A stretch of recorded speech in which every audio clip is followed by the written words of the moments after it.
uh, the Sierra Club, and just other groups when we were, yeah, doing their, their fundraising forum. It it was all very canned, right? You get like your script, you go around, you knock on the doors, and then the other group that we raised money for was the Nature Conservancy. And like the summer after we had been going around knocking on doors trying to raise money for the freaking Nature Conservancy, they got busted. Like one of their head guys was you know purloining the funds basically for the Nature Conservancy, or buying big pieces of land that he was treating as his personal property. you know um and this kind of stuff comes out. I'm with those big nonprofits, I'm never really surprised. And yeah, so at any rate, we are live streaming now, Abe, and we do have, I think, four of us today, and not everybody who's normally here. So we should start off with a round of introductions. I should probably start by saying this is our August monthly live stream for Grassroots Economic Organizing. My name is Josh Davis. I am the content manager for GEO. And Ajwa, why don't you introduce yourself? Hey out there, my name is Ajwa Ifateo. I'm in Washington, D.C., and I am a co-editor of GEO. Hey, I'm Chris Preciado, here in Chicago, Illinois, and I help with some of the tech. Abe Groswitz. I'm in Newark, New Jersey. I'm a co-editor as well at GEO. All right. Since everybody's saying where they're at physically, I'm in Montana. I'm in Northwest Montana, a very rural location. So let's see. So today, we were gonna talk about what we put on the thumbnail was the place of religion and spirituality in cooperative development. And this is something I've been thinking about for a while, with regard to Mondragon. One thing that at some point occurred to me, it's when I was hearing all the people talk about Mondragon and how great it is, and wanting to recreate Mondragon in other places, here in the U.S. with like the U.S. Steelworkers, and then reading the history of Mondragon. We published as an ebook, which is still available on our website. Some time ago, we published a biography, the first chapter of a biography of Father Jose Maria Arizmendi Arrieta, who was the priest in the Basque Country there, who helped found, kind of conceptualized Mondragon, or got people at least into doing co-ops there after the Spanish Civil War. And it was just interesting to me in hearing everybody talk about Mondragon, trying to recreate it, that aspect of it, that it was started by a priest specifically, Mhm. didn't really seem to play into people's trying to recreate it. Like, everybody knows that it was started by a priest, but that's just kind of to the side. And from my personal experience, being over in Nepal, where I ended up working with a Hindu holy man, a man by the name of Kalinath Agora Baba, or Kali Baba, as we call them. And I got involved working with him because he's very into doing community development. And so, like, he had put together, like, organized funding for a taxi, or not a taxi, an ambulance for this community. It's about maybe an hour drive on little dirt roads, driving very slowly, like an hour to Kathmandu to the hospital. So it was difficult for people there, and they had health emergencies. So he organized people to fundraise to get themselves an ambulance. And then I got involved with building a community school there. And that area there's a whole lot of different ethnic groups. Like, every village just about is everybody in that village will have the same last name, and it's different from, the village next door, and they're different castes, and they're different, some are Hindu, some are Buddhist. And there's a lot of just kind of prejudice on that basis. People don't necessarily trust the folks from a different caste or from the next village over. But everybody trusted Kali Baba because he was somebody who was visibly, demonstrably not trying to fill his own pockets or get anything for himself, who was just in it for the benefit of the community. And everybody could see that because of specifically the way that Hinduism and what he was doing is practiced in Nepal. I mean, he was living in a one-room hut, basically, a stone and mud hut, and subsisting on whatever people brought as, donations. And so, because everybody trusted him, even if you might not trust the person from the next village, you can both trust Kali Baba. That, I was able to see how that, really helped things work. And so, from my experience in Nepal, and then thinking about the whole Mondragon experience and the place of Arismendi Arieta in that, I don't know, I just thought it was interesting, and maybe an underexplored aspect of cooperative development, and something that maybe we don't think about or want to talk about too much, because we tend to be a whole lot of lefty people who are maybe not super religious ourselves here, although some of us are maybe spiritual but not religious, or maybe are religious, but it tends to be kind of kept to the side when it comes to our co-op organizing. So we'll just open with that, and any responses or thoughts? Yeah, I just want to say that I was really intrigued about the priest in Mondragon. I can't say his name right now, but that was one of the things that when I learned about co-ops at Southern New Hampshire University, that really impressed me, that, that priests organized that community to speak their own language, and, to donate $5 to get their school where they could speak their language to. And that really moved me. And, we don't have a lot of religious leaders in this country who think like that, who organize in that way. And so that I always remember that, and was always really intrigued about that aspect of the Mondragon work. But yeah, I think in this country, I remember when I was on the U.S. Federation board. I don't remember the exact order of things, but there was a guy named Ajamu Nangwawa, I think it was, Nangwawa. And he and I wrote a paper about Kwanzaa and the co-op principles. And at one point, I think we either talked about that, but anyway, we mentioned Kwanzaa. And a lot of the board members thought that Kwanzaa was religious. And we had to explain that, no, it wasn't religion. It was more of a spiritual thing, where there were certain principles, just like the co-op principles, that Black people in this country identified with, and it was linked to the Africans in East Africa. But I think the topic is very appropriate now because, the way, and maybe we should talk about definitions, but the way I see spirituality is recognition of a higher power in us that is responsible for us caring about other people and wanting to change the world because we see oppression in the world.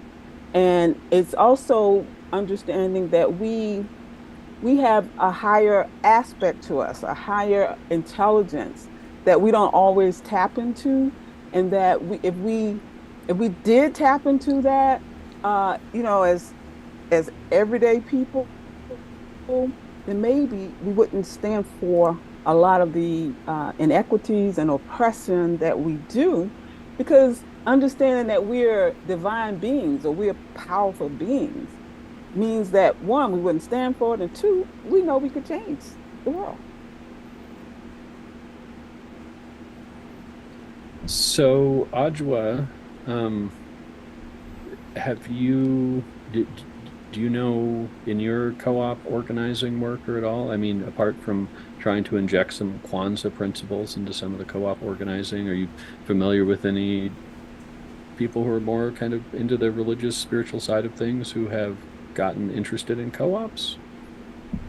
Have you Well, heard? I think, I believe with the Federation of Southern Cooperatives, I've been to a couple of their events, and I believe they all open up with the prayer. I think most of them are Hmm. Christians. Hmm. And so there is that aspect where some cooperative people do, they're very Christian. And for me personally, I was raised in the Christian church, and unfortunately, I hurt my grandmother really bad when I told her I didn't believe I wasn't a Christian because religion, Christianity in particular, was always tied to our oppression. Even back when we were enslaved, African people were enslaved, they used Christianity to try to make it seem like it was a right thing. Slavery was ordained by God, and if you fight against slavery, then you're against God. And so, as activists, we really had a thing about Christianity in particular being used against us. It's so ironic that like they say, white people went to Africa with the Bible, and now the African people got the Bible. African people had land, but now they have the Bible and the white man has the land kind of thing. So, it's this whole thing about how religion was used to oppress us. And even today, I mean, look at the Christian right. And so, but, as an organizer, I know I have to be super careful about that because, so many Black people and a lot of other people in this country are serious Christians. And you really talk about some of that without alienating people. So yeah, it's a real interesting thing. But as far as co-ops, I don't think I know of any uh, besides the Federation of Southern Cooperatives, I mean, I don't even think Hmm. they make it a real part of their Right. co-op Yeah. work, but Yeah. as part of their everyday. And they don't, we don't know anyway that they're like working with any churches or any members of the pastors or anything like that, Yeah, members I of the don't know, clergy, but I let's know in say. Jessica's book, there were churches who were involved in cooperative organizing. Hmm. So yeah, that was a progressive thing that, co-ops, churches were doing in terms of understanding that co-ops had to be a way to help people. And here in DC, um, 40 churches, most of them Catholics, got together and started Washington Inner City Self-Help, which was a group that was used to try to save affordable housing during that first wave of gentrification. And they specifically said that the co-op model was the way to preserve housing, affordable housing for people. And so that's a really amazing thing that a organization of 40 different churches came together to do something about people being forced out of their homes in DC. So, there's a lot of intersections there with the church, but there's also that other contradiction of how Yeah. religion, particularly Christianity, has been used against people. And I would be remiss to mention that actually we have some relationship with a worker cooperative taxi cab company in DC there that has received a couple of large grants from the Catholic Campaign for Human Development. That's true. Um, and so, yeah, I mean, there are, I guess, as we talk about, it's like, yeah, there are definitely some overlaps, and it seems specifically with the Catholics. I know that organization, the church itself, is super problematic. It just it is. I think I don't even think that's an opinion at this point. There's, but nothing is black and white, and so we see this as well. So I don't know. Any Gabe, you want to chime in or? Yeah. When I think of like the Mondragon cooperatives and the other cooperatives in the Basque region, and I think of the Antigonish movement in Nova Scotia, and just in different times in history when we've had like kind of surges of cooperative development in a region, like to me, there seems to be like some kind of like cultural cohesion and some kind of enemy at the same time, like the Basque cooperatives, like against fascism, like that seems to me very human, like that people gravitate to belonging to some culture together. So I think religion makes a lot of sense to be something to organize around particularly in regions that have a high concentration of a certain religion, right? Like in my neighborhood here, it would make sense for there to be cooperative organizing around the Islamic community here. It may make sense to organize around even more generally the Black community here, like for self-determination. Like these are cultural cohesion, these are ways to be, culturally cohesive, right? Like, and and more easy to build trust with other people with, right? You're starting with some kind of common values to begin with, right? I do have some concerns about, the idea of like specific leaders, like not that it's always a problem, but we've had problems with like charismatic leaders, even in cooperative development, kind of like, taking over, steamrolling other people, saying it's consensus or majority rules and then making the decisions themselves kind of things. So, but we do need people who are good at mobilizing people, who people trust and hopefully authentically trust for good reasons, So yeah, I mean, I think we need that kind of mobilizing work. We need that, like Adrienne Marie Brown's like phrase, you got to move at the speed of trust, right? Like it's, it makes sense that you would start with communities that already have some bit of trust with each other, That's my thinking about it. Yeah, I think it's interesting how like even I think particularly in the left, like the idea of needs, I think a lot of times it leaves out the spiritual needs or religious needs, whatever that is, however you want to phrase it, and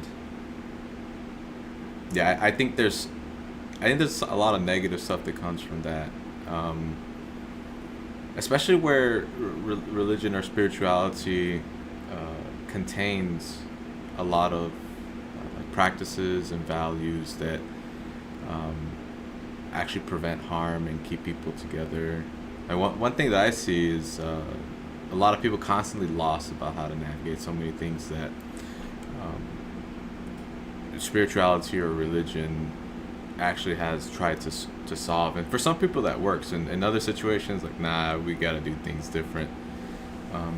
But one of the things that I think would enrich this conversation maybe another time is finding a way to define like or talk about all sorts of spiritualities to see like what sticks with people. Or I don't know about religion, because all right, so a lot of people whom I talk to, I think whenever we think of spirituality and religion, and this is just one set of definitions, I know there's definitely more. Religion, when we think of religion, we tend to think of like an organized hierarchy.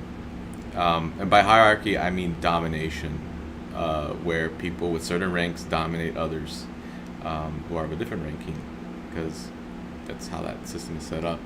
And spirituality tends to be more of there's less or no domination. And yeah, so it would be cool to hear in the future somebody talk about spirituality, like different ways in which it manifests. Because I think a lot of people probably are missing spirituality in their life, but this kind of like revolt that people have been experiencing against organized oppression that in which religion or spirituality has played a role has resulted in, I think, a lot of people just negating any type of this whatsoever. And I suspect that a lot of important things are missing in people's lives and a lot of emptiness. And then it makes us vulnerable to join this or that spiritual, religious community or anti-community. I don't know.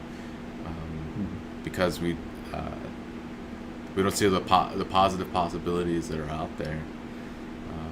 No, that's all that came to mind for me for now. So I'll kick it back to Josh. Yeah, I mean, it's interesting the direction the conversation is going. It's not at all kind of what I was thinking, but definitely, shows me, I guess, what where we're all at. Because and it's interesting, I guess, because I did, as I mentioned at the beginning, one of the reasons I wanted to talk about this was because of my experience in Nepal with Kali Baba and seeing how powerful, not like he wasn't making decisions. He did say, so we built this school, right? We built this little 3-room school, these tiny farming villages outside Kathmandu. And the reason, Kali Baba decided, he asked me to help raise money to build the school, and he quote unquote decided to build the school, and it was quote unquote his school, is what everybody said. But how he quote unquote decided was they had done a survey of the community like a year or two before I got there, and it was some high school kids, and they're like, what can we do to make our community better? And they went around, asked everybody, and the number one thing that people wanted was a school, and then number 2 was an ambulance. Well, they couldn't build the school right away, so they got the ambulance, and then school is the next thing. And hey, found some white guy from the US who looks like he might be willing to throw a few bucks our way, so all right, let's build a school. And just the fact that he, like I said, lots of different religions and stuff and people, but so my experience in Nepal, very different religious culture from in the US. In the US, everybody, it seems like, or a lot of people who are interested in this stuff, a lot of people are trying to figure out what is the right religion. There's debates between Christianity versus Islam versus Wicca versus whatever. In Nepal, it's not like that. Nobody cares what your religion is. Nobody's trying to convert you to theirs. They're not, and you got this people over here, they're worshiping Shiva, over here worshiping Devi, over here worshiping Narayan, and nobody's trying to convert each other, and nobody that's not what it's about, right? And so Kali Baba wasn't respected as a holy man because a whole lot of people also worshipped Kali, right? The goddess Kali, which that's no and they didn't even necessarily share his religion. Plenty of the people that we worked with were Buddhists. But they recognized a holy man, a holy person, which is like somebody who is completely committed to the benefit of everybody. And that was what gave him power, really. I mean, because it allowed everybody to trust him, which then allowed the community to express its own power. Like I said, he wasn't making decisions apart from we should build a school. But then as far as doing that, we had all the bunch of community members up there, a couple hundred people, elected a school board, and the school board made the decision. But when there was a disagreement and we couldn't, somebody thought something sketchy was going on, let's go sit in front of Kali Baba and talk about it, right? Because, all right, if we're over here having a conversation, maybe you're jerking my chain and trying to screw things around, but people say oh, let's go talk about it in front of Kali Baba, and then it's all right, people are more likely to be honest in front of this guy, kind of thing. So, and there's a lot of else that went, the land that we ended up building the school was actually owned by the government and used by the military for training once or twice a year, and we just took it and built a school on it because we wanted to, and we needed a school, and everybody said that's going to disaster. The military's not going to stand for that. The military showed up and they donated a bunch of desks and blackboards because Kali Baba, so it's like there is this particular type of power in not necessarily the charisma, but in Kali Baba's case, it was just like he's legit. Like everybody knows he's legit. And that was like more valuable than anything else because it allowed a lot of trust from the rest of the community. Um, so it's interesting that when we're talking about it, it's like theological issues seem more upfront.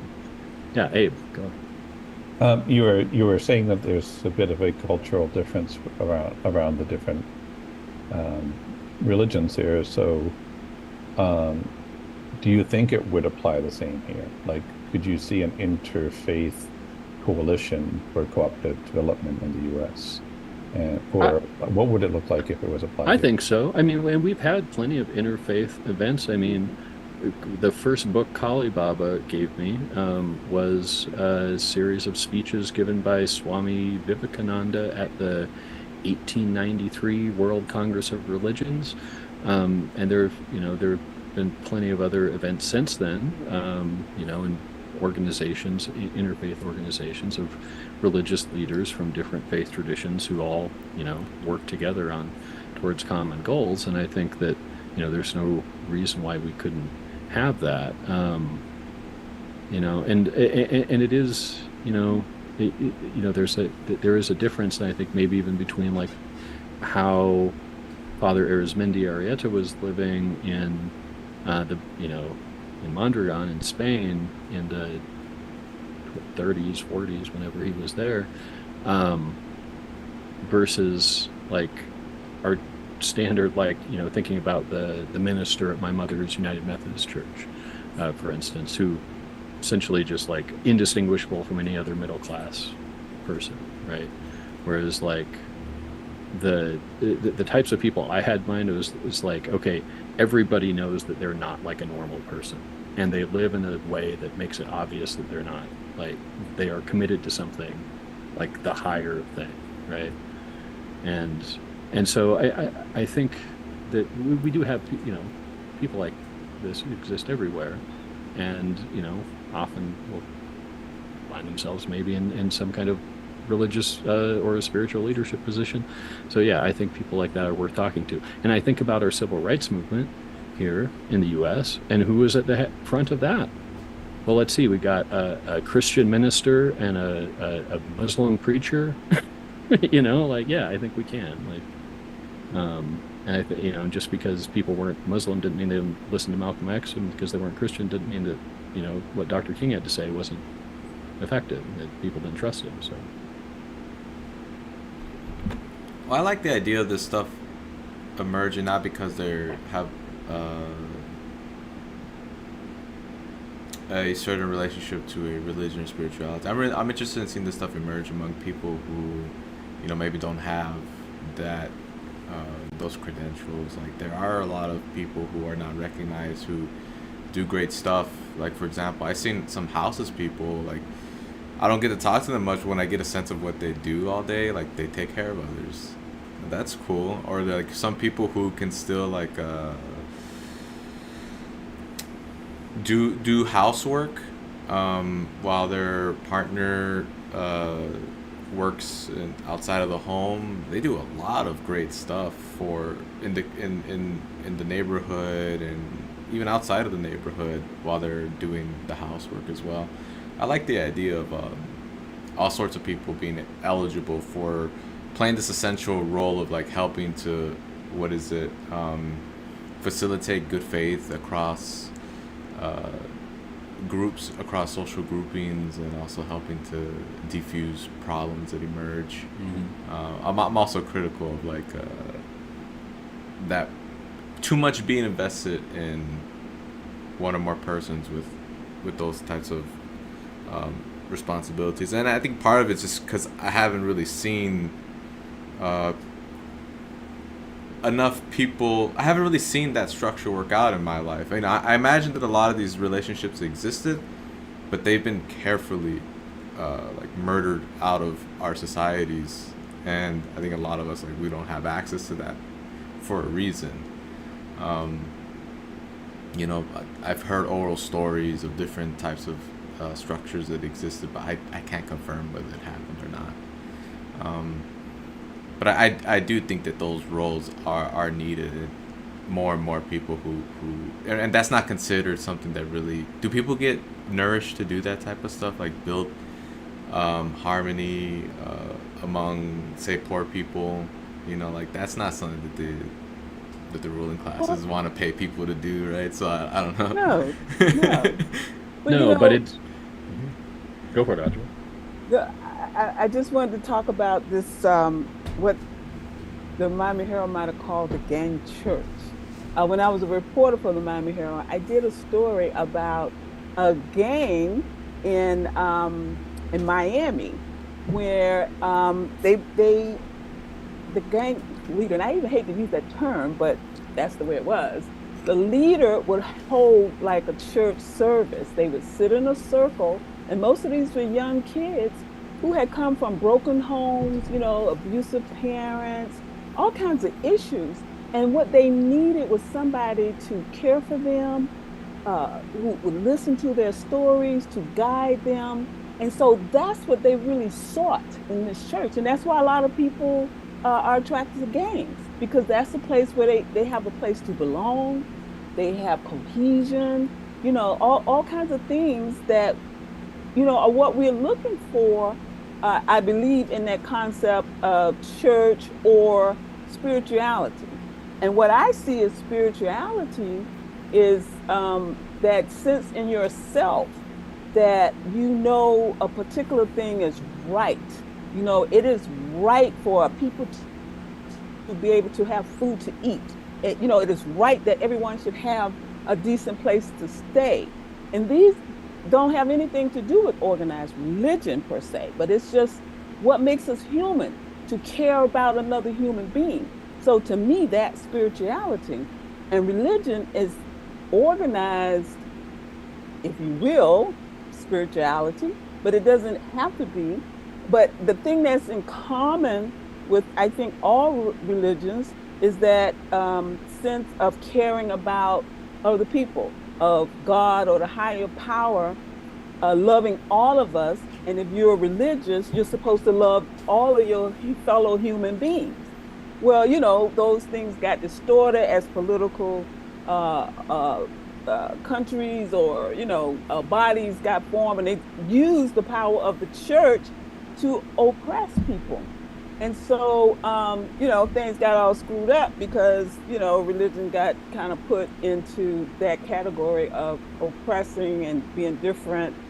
And, as far as Black people are concerned, a lot of churches discriminated. You couldn't go to a quote unquote white church. A lot of churches were segregated. So it was a lot of hypocrisy here. And I think, like, even with Mao Zedong, I think it was, that, or was it Lenin? One of those revolutionary leaders said, religion is the opium of the masses. And Opiate of the masses. That was Marx, actually. that was Marx, Yeah. okay. It wasn't in a negative sense, actually, Right. necessarily. But, yeah. Right, but the point was it kept people from really making a change in society. And that's how maybe religion is being used today. Actually, so, Okay. sorry, I'll let you finish. No, go ahead, I'm done. You I'm done. okay? You put your fingers up. It sounded like you had your I one mean, last point. it takes us off a point, but I can Okay. make the point later. Yeah. So on the religion is the opiate of the masses, right? I was thinking that right before you mentioned it. Like, oh yeah, we should probably address that. So actually, what Marx was saying, at least my understanding from kind of reading more of the paragraph than what normally gets quoted, is that our capitalism has stripped the soul out of everything, as Chris was saying, and people don't have anything, and so, like, what do you do when you're super depressed and have nothing? You go to your drug of choice, so it's not, it's like, it's the thing that is trying to make you feel better because your life sucks. It might end up serving to keep you there as well, but it really, I think, more what he was getting at is like, look, people are religious because that's all that they're given, right? It's what you can hope for, is like, well, I guess I can hope for something good in the next world because I ain't getting shit in this one. Yeah, so, but we are is to bring it back to something that Chris had been talking about, how a lot of people are missing something in their lives that spirituality or religion maybe used to take care of, Hmm. even if it's not very well, but that's kind of gone for a lot of people and has had nothing to replace it. Um, and then connecting that with something else he said about, why do, we don't, like, nobody is paying anybody to go out and, like, minister to the poor people, or, try to, and it's like, well, maybe this is kind of what I've been thinking in terms of the co-op movement. Is actually what we need is some kind of, uh, like a monkhood. What would you call it? It's got to be, non-gendered, I suppose. But, like Chris is talking about secular saints, basically. So he was talking about the people, who are just a homeless guy who's helping out other homeless people all day long, and, or the, stay-at-home mom who's checking in on the elderly neighbors and stuff like that. Like, these people are the secular saints. They're not, you know, religious or necessarily or in any kind of leadership position, but they're saintly. And that, to me, I think that's the main thing that, like, with Kali Baba especially, and I would imagine with somebody like Arismendi Arieta as well, that, like, that saintliness is apparent to everybody. Like, it's apparent in how they live their lives. It's just apparent.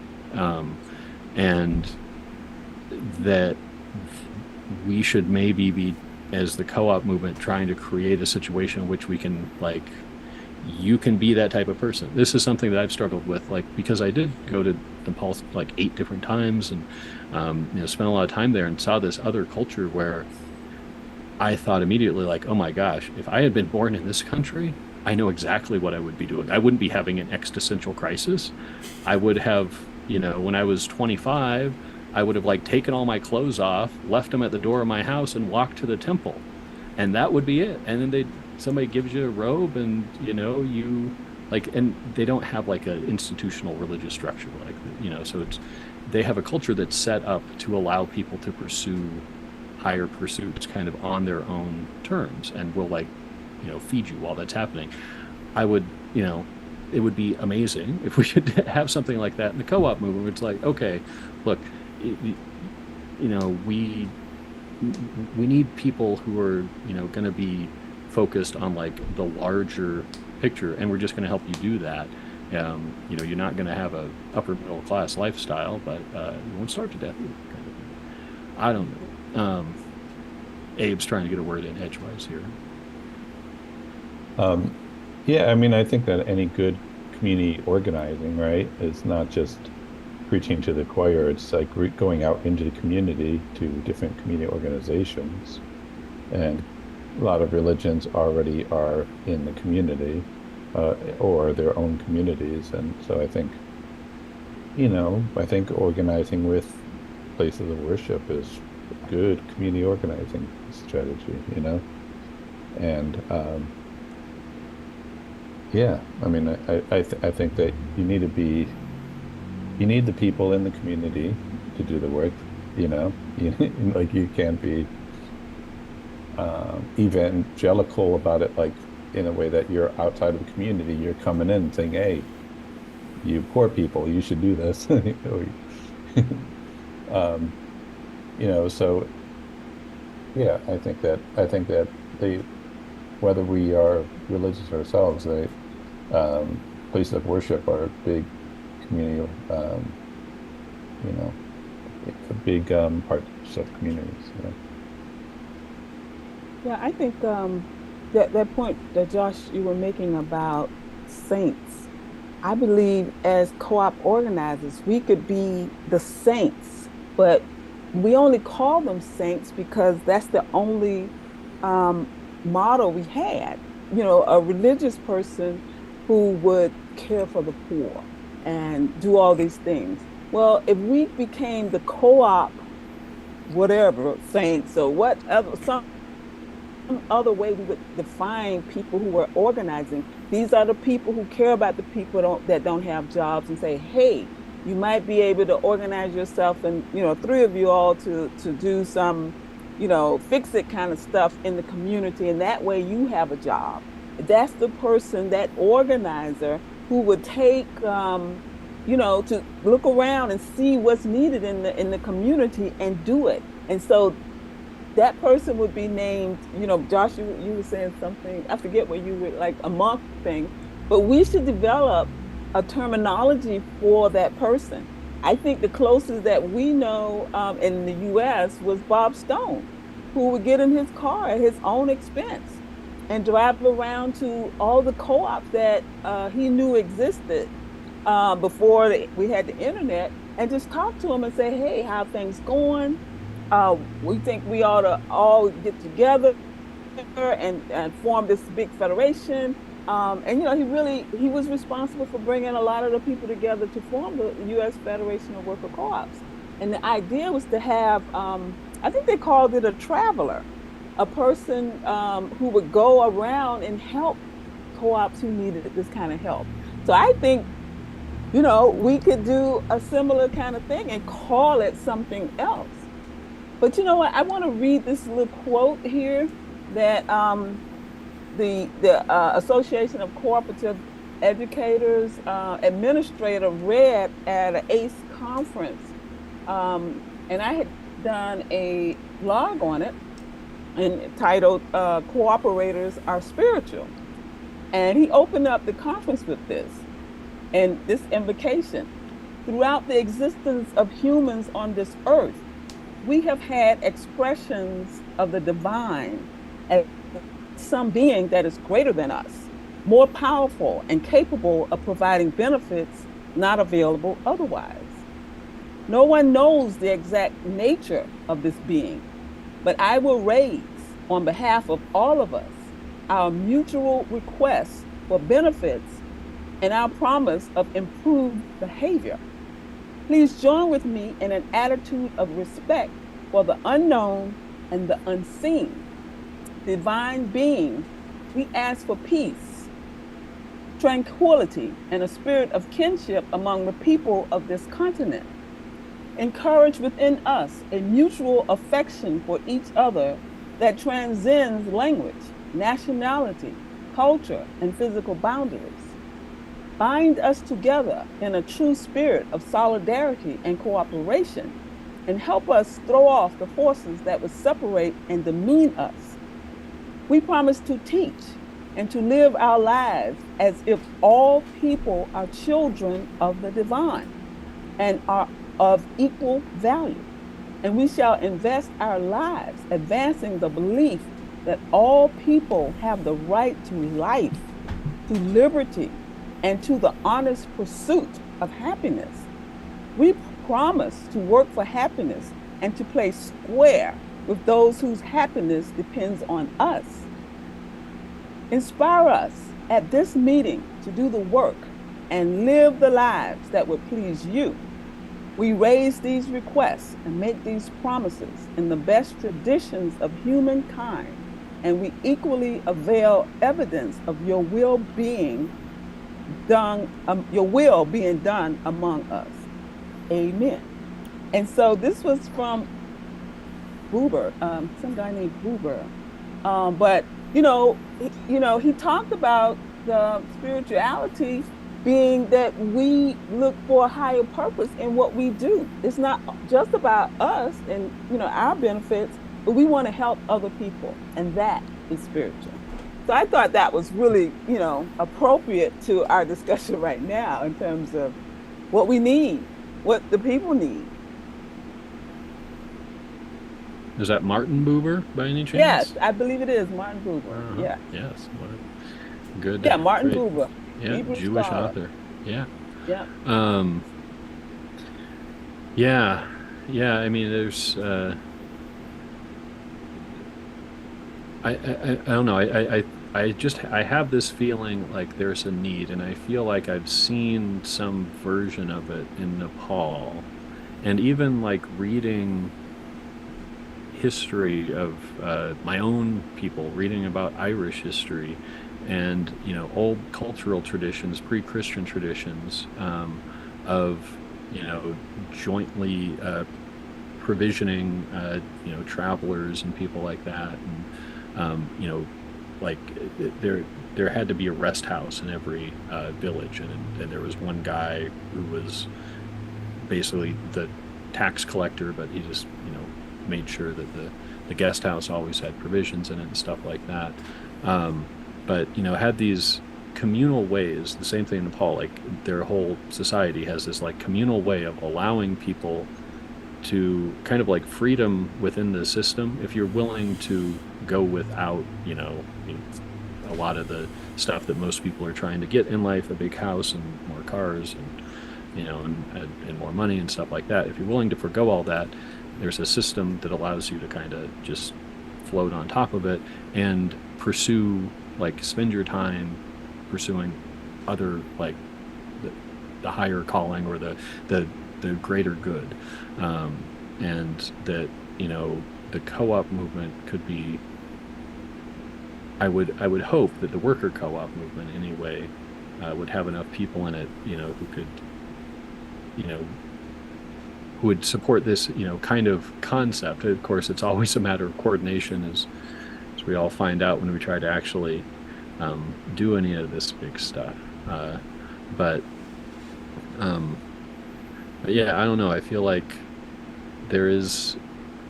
we have a lack of people who people trust. Okay, so to stop my rambling, I'll say something that, like, an actual thought that I had earlier. Okay, so if we're trying to convince people to get involved in worker co-ops or doing a worker co-op education event or something, we want people to show up, to go and stand outside the AME church or the Baptist church or the Methodist church or whatever on Sunday morning and hand out flyers and talk to people about worker co-ops as they're going in or coming out, and how many you think will come to your event. Instead, the Wednesday before, that Sunday, you go and talk to the minister, you make friends with the pastor, and you get her on board with it, and then she talks about it during the service on Sunday. How many are going to show up, right? Will the people trust it? When you're just standing outside, you're just some random person that they don't know talking about, oh, this co-op stuff and we're going to make the world better, and it's like, why would I trust you? Why, it's like, so. But if it's coming from somebody who, okay, I know who this person is, and they're a leader in my community, I trust them, or I have reason to trust them, like, that's could be a lot more effective. And that, I think it really does, like, a lot of our being ill at ease with organized religion, I think, can maybe not do us any favors, because if we're not, like, going and talking to these people who actually could be a very good conduit into some of these communities, or just for spreading the information in a way that's more likely to be received well.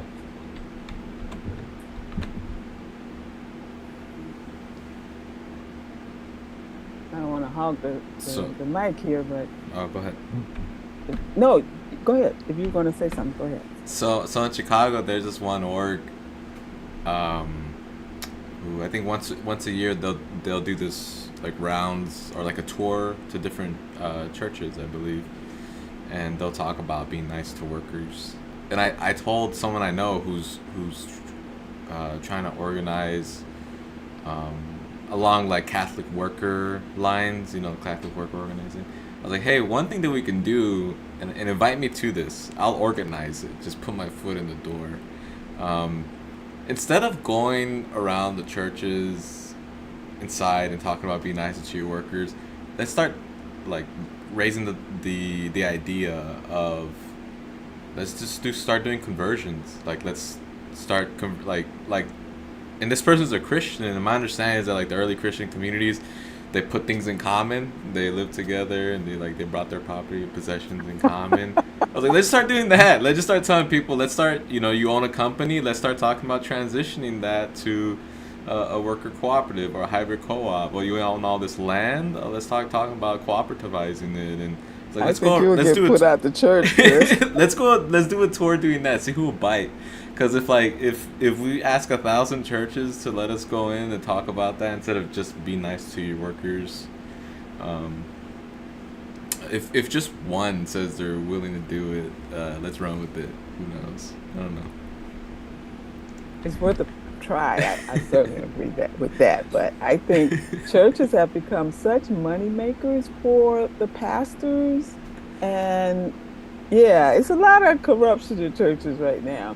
I mean, one point somebody made to me a few years ago is that even if you're hungry or need clothing and you go to a church, it used to be years ago, the church would feed you and clothe you and sometimes they had housing for you. But now it's not like that. They want you to be a member, and if you're a member, they would serve you. But if you're not getting anything here. It's just totally different now. So, I don't know.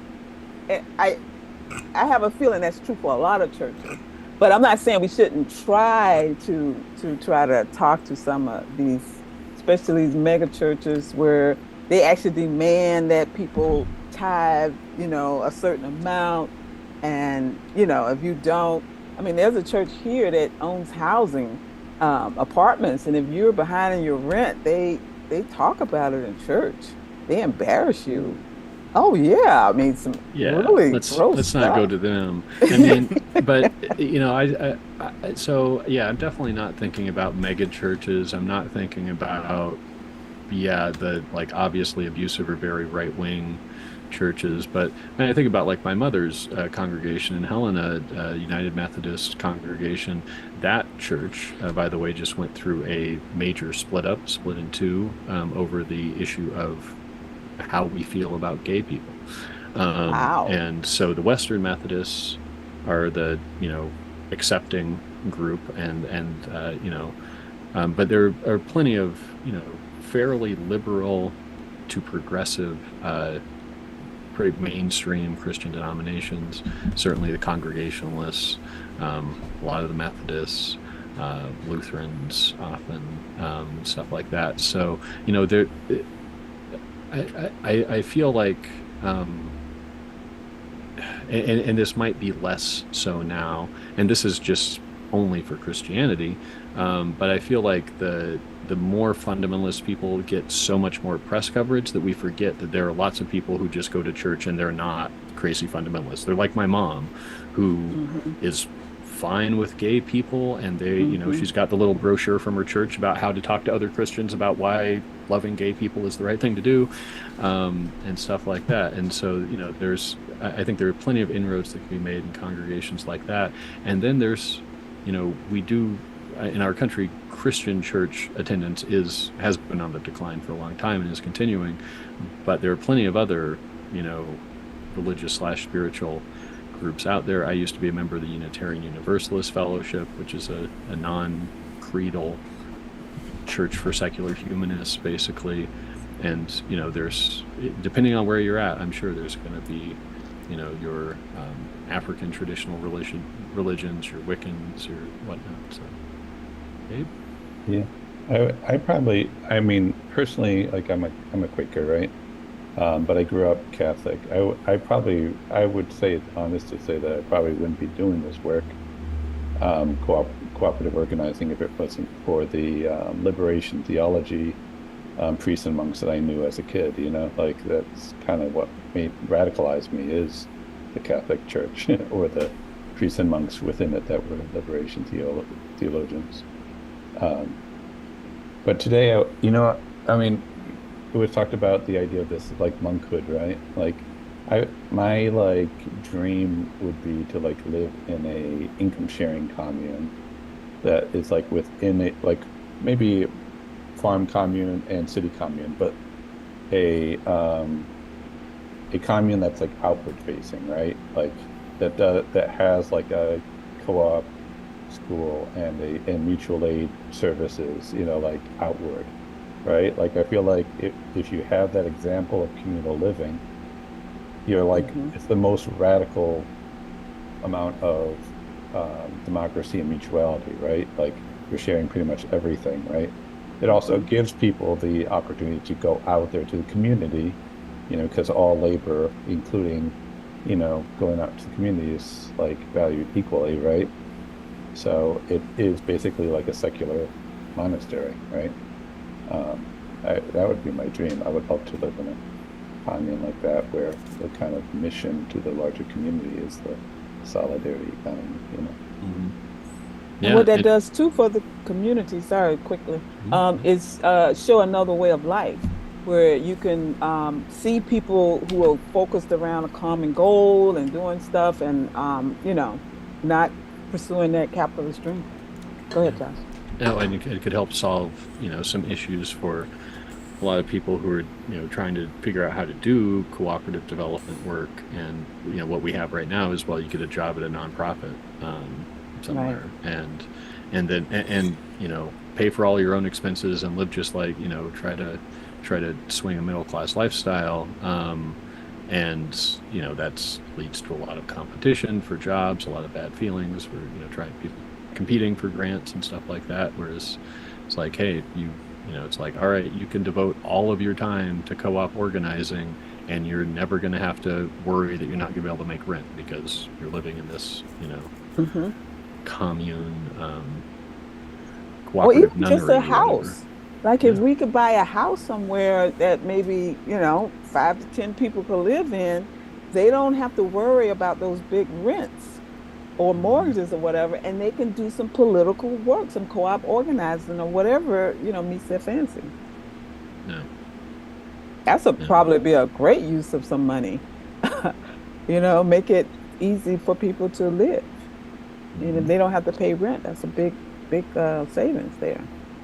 Or at least, if they pay rent, it's a small amount. It's not these ridiculous rents that take, 50% of your income.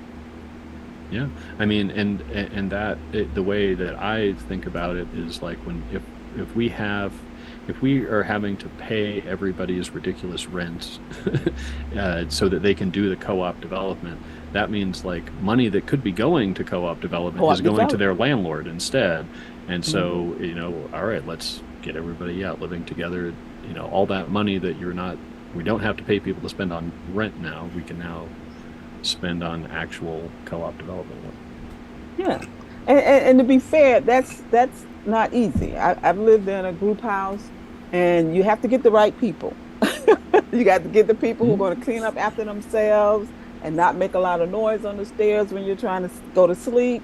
But it could be done. You have to find the right people who, if we're all paying, 5 or 10 people out here paying rents, we can put that money together and buy a house. And what we would be paying in rent, we can put toward the mortgage. And it makes it easier for those 5 or 10 people to live. So that's a basic thing that we can do. Um, yeah, all right. So cooperative development, spiritual commune, secular spiritual commune. Let's do it. Yeah. We have our marching orders. Well, we're getting close to the end of the hour here. Before we wrap up, I should say to the people who were watching, if you appreciate it, you can make a donation at geo.coop/donate, geo.coop/donate. Um, and all your donations are tax deductible. We are a 501c3 organization. And yeah, so before we wrap up, what, I don't know, anybody got any closing thoughts? Well, if you're intrigued by this idea, send us an article. Write about your favorite cooperative spiritual group or practice. We love to get articles. Yeah, for sure. Yeah, editors at geo.coop is the email address. We can be reached at.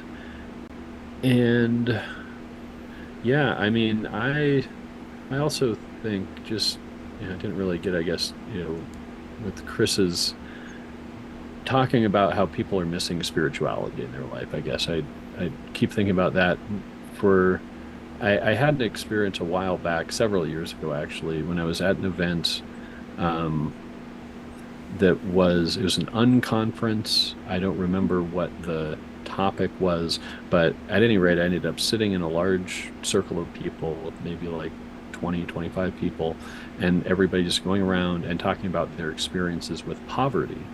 And there are a couple of interesting things that came up, but one of them that I was not expecting was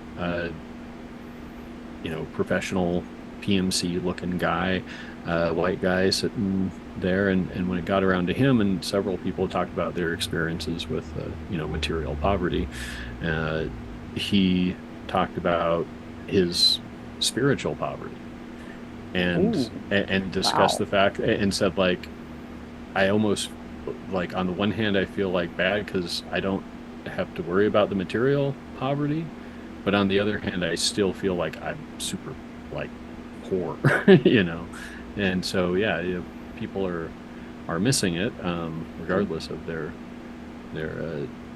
income level, and I think that it does fit in really well with with the co-op ethos. Just the I've spent, besides hanging out with this Hindu holy man on top of a hill for years, for a month every year for a while, every a couple of years. I also just spent a lot of time studying a lot of different spiritual traditions because of Kali Baba. Kind of got me interested in that, and yeah, that's one of the cooperative ethos fits right in with all of them. I mean, Yes, it's absolutely. because the point of all of them seems to be, at least largely, that hey, we're all part of something bigger, and we need to recognize that and to respect that, and that's really what the co-op thing is all about. So I almost feel like we should maybe start like we have our care partners group, for people who are Yes. in GEO or associated with, know people who are in GEO who are working with, dealing with elder care issues. We have a support group for that. Maybe we could do co-ops, people who are interested in co-ops and feel like they're lacking some spirituality in their life. We could totally have a little support group get together once a month. I love Um, that. I'm I good with love that that. because I've always felt like, not that I hid my spirituality, but spirituality has been an important part of my life, but it's not, we don't have opportunities to talk about that, Hmm. And so, yeah, it's not something I talk about a lot, but I feel very spiritual. So a group like that would be great. Yeah, yeah, and and I feel for people who don't have, I guess, that outlet or feel that need, because I do feel like I largely, like, I don't have that need, but I also, like, spend a bunch of time with, like, a legit holy man and stuff, and, like, okay, but so yeah, I would love to be able to share with people, at least, I feel like there's probably a lot of people who their experience of spirituality has been a fundamentalist Christian church, Right. right? And it's like, no, there's a whole lot of others, stuff out there. You don't forget about that. It's Right. so. It's spiritual to care about your neighbor. Boom. Hmm. That's it. That's basic. Hmm. Yeah. Um, so yeah. Well, maybe we'll do that. If there's some interest, maybe we'll should put out a call in the newsletter and see if we get any of our newsletter subscribers or anybody else who's maybe interested in doing that. I think it'd be useful. Yeah. And I Um, think, just quickly, I think the whole idea of climate change is really showing us that we have no control over a lot of things on the planet. And, that raises questions of, higher beings. And I'm sure people are starting to think about that and grapple with that. What does it mean that, all these fires and, weather events are happening? You know, we can't explain it. We can't control it as humans. So it's something to just think about and talk about. okay. Well, with that, shall we wrap it up and say good night to everybody? Yeah, geo.coop/donate. Yes. geo.coop/donate, hit like Thank and you. subscribe, all that. And writers at editors at Co-op. geo.coop. Editors at geo.co. Yeah, all right. And we will call that a stream. All Later. right, great. Good night. Great topic.